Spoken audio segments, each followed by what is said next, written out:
فرعون اپنے آپ کو کیا سمجھتا تھا اور لوگوں سے اپنے آپ کو کیا کہلوانا چاہتا تھا؟ انبیاء کی رسالت کا تعلق کن چیزوں سے ہوتا ہے؟ اور کیا انبیاء ظالم اور جابر لوگوں سے ڈر کر تبلیغ کیا کرتے تھے؟ جاننے کی کوشش کریں گے آج کے ایپیسوڈ میں۔ ناظرین اکرام، السلام علیکم۔ تفسیر نور کے اس قرآنی دسترخوان پر آپ تمام قرآن دوستوں کو خوش آمدید عرض کرتے ہیں۔ آج ہم سورہ مبارکہ اعراف کی مزید 3 آیتوں کی تفسیر کے ساتھ حاضر ہوئے ہیں، تو چلیے چلتے ہیں آج کی پہلی آیت کی تفسیر کو جاننے کے لیے اس کے تلاوت اور ترجمے کو سنتے ہیں۔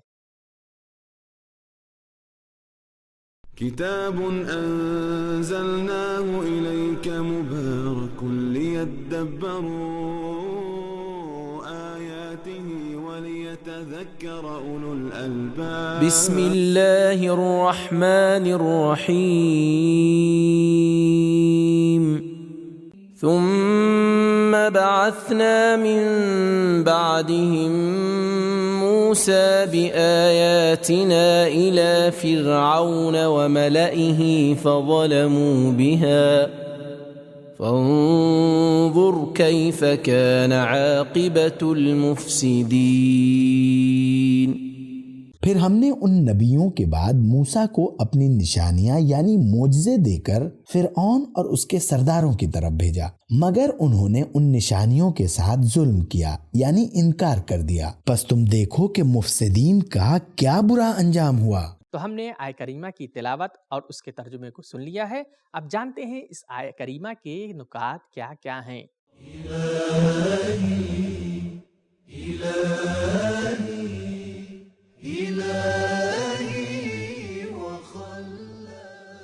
نکات: یہ پہلا مکی سورہ ہے جس میں حضرت موسیٰ علیہ السلام کے واقعے کا ذکر آیا ہے۔ حضرت موسیٰ علیہ السلام کا نام قرآن مجید میں 136 مرتبہ آیا ہے۔ اتنی بار کسی اور کا نام ذکر نہیں ہوا ہے۔ تفسیر المیزان کے مطابق قرآن مجید میں جتنے حضرت موسیٰ کے معجزات بیان ہوئے ہیں اتنے کسی اور نبی کے نہیں ہوئے۔ قرآن مجید میں حضرت موسیٰ علیہ السلام کے بیان ہونے والے واقعات 5 حصوں میں تقسیم ہو سکتے ہیں۔ نمبر 1، ولادت اور بچپن کا زمانہ۔ نمبر 2، اپنے شہر مصر کو چھوڑ کر حضرت شعیب کے پاس مدین میں جا کر رہنے کا زمانہ۔ نمبر 3، بعثت اور فرعون کے ساتھ اختلاف کا زمانہ۔ نمبر 4، اپنی اور اپنی قوم کی فرعون سے نجات کے بعد سے صحرائے سینا فلسطین میں واپسی تک کا زمانہ۔ نمبر 5، بنی اسرائیل کے ساتھ نبرد آزمائی کا زمانہ۔ تو یہ تھے آیہ کریمہ کے اہم نکات۔ بڑھتے ہیں اس آیت کے پیغامات کی طرف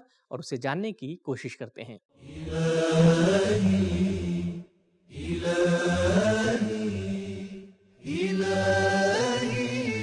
پیغام نمبر 1، حضرت موسیٰ حضرت نوح، ہود، صالح، لوط اور شعیب علیہ السلام ایک مدت کے بعد مبعوث ہوئے۔ نمبر 2، انبیاء کی بعثت کا فلسفہ طاغوت کے ساتھ مقابلہ ہے۔ نمبر 3، سماج کی اصلاح کے لیے سماج کے اہم اور اصل لوگوں کے پیچھے جانا چاہیے اور چشمے کو اس کے پھوٹنے کی جگہ سے صاف کرنا چاہیے۔ نمبر 4، پیغمبروں اور خدا کی آیتوں کو جھٹلانا ظلم کے برابر ہے۔ نمبر 5، تاریخ کو کھنگالیں اور اس سے عبرت حاصل کریں۔ نمبر 6، کسی بھی کام کا نتیجہ اور اس کام کا انجام اہم ہے۔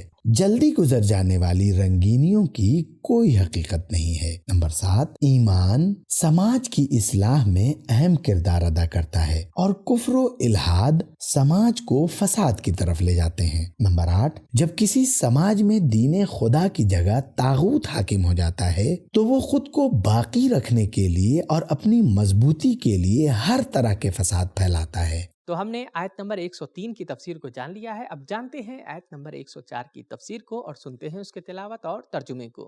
وقال موسى يا فرعون إني رسول من رب العالمين۔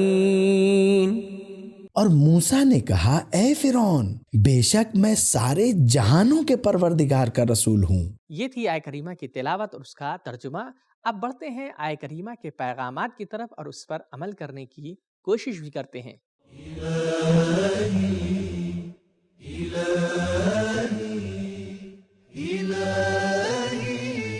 پیغام نمبر 1، جناب موسیٰ اور فرعون کے درمیان پہلے کچھ ابتدائی باتیں ہوئیں اور اس کے بعد جناب موسیٰ نے اپنی رسالت کا اعلان کیا۔ وقال موسیٰ میں حرف واو کا مطلب یہ ہے کہ پہلے کچھ ابتدائی گفتگو ہوئی ہے اور اس کے بعد جناب موسیٰ نے اپنی رسالت کا اعلان کیا ہے۔ نمبر 2، انبیاء اپنی دعوت کے دوران بہت معمولی سے خوف و ہراس کے بغیر طاغوت یعنی ظالم و جابر حاکم کو مخاطب کرتے ہیں۔ نمبر 3، جس سماج میں کوئی حکومتی سسٹم ہے اس میں سب سے پہلے اس کے بڑے عہدیدار کی طرف جانا چاہیے۔ نمبر 4، انبیاء کرام حق کی طرف دعوت دینے کے علاوہ کوئی دوسرا دعویٰ نہیں کرتے۔ نمبر 5، انبیاء کی رسالت کا ساری دنیا کے امور کی تدبیر سے گہرا تعلق ہے۔ نمبر 6، فرعون خود کو سارے لوگوں کا پروردگار سمجھتا تھا، لہٰذا جناب موسیٰ علیہ السلام نے بالکل واضح طور پر بہادری کے ساتھ خود کو رب العالمین کا بھیجا ہوا کہا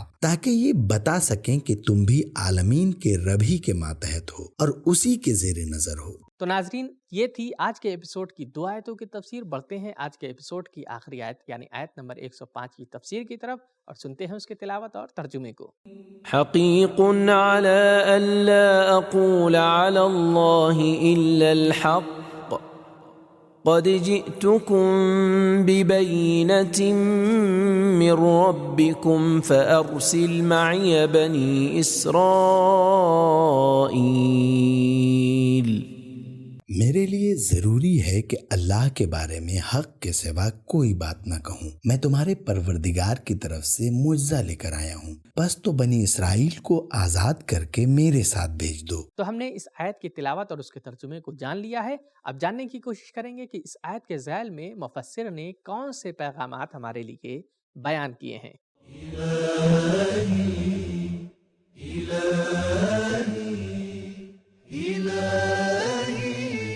پیغام نمبر 1، انبیاء کرام سوائے حق کے کوئی بات نہیں کرتے، لہٰذا اپنی رسالت پہنچانے میں معصوم ہیں۔ نمبر 2، انبیاء کے پاس معجزہ ہونا چاہیے، وہ اپنی رسالت میں کسی بھی طرح کی زور زبردستی نہیں کرتے۔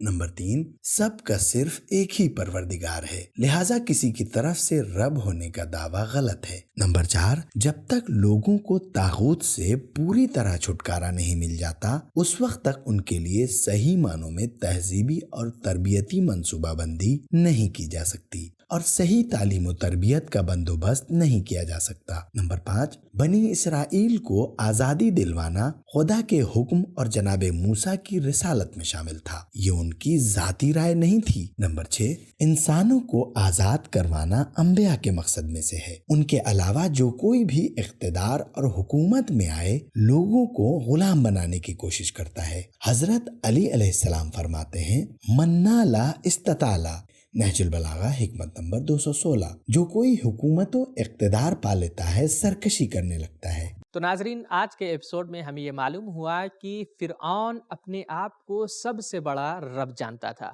اور اس کی کوشش یہ تھی کہ لوگ اسے خدا کہیں، اور انبیاء کے بارے میں ہمیں یہ معلوم ہوا کہ انبیاء کی رسالت کا تعلق پوری کائنات کی تدبیر سے ہے جو پروردگار عالم نے معین کر رکھی ہے۔ لہٰذا ہم کو یہ دیکھنے کو ملتا ہے کہ انبیاء کرام کبھی بھی کسی بھی بڑے سے بڑے ظالم سے نہیں ڈرے، حتیٰ کہ ان کی تبلیغ پر اس کا چھوٹا سا بھی اثر نہیں ہوا۔ تو یہ تھا آج کا ایپیسوڈ۔ اس رمضان سبیل قرآن کے ساتھ قرآن پڑھیں بھی اور سمجھیں بھی۔ ملتے ہیں اگلے ایپیسوڈ میں، تب تک کے لیے شکریہ۔ خدا حافظ۔ سبیل قرآن، قرآنی سماج کی پہچان۔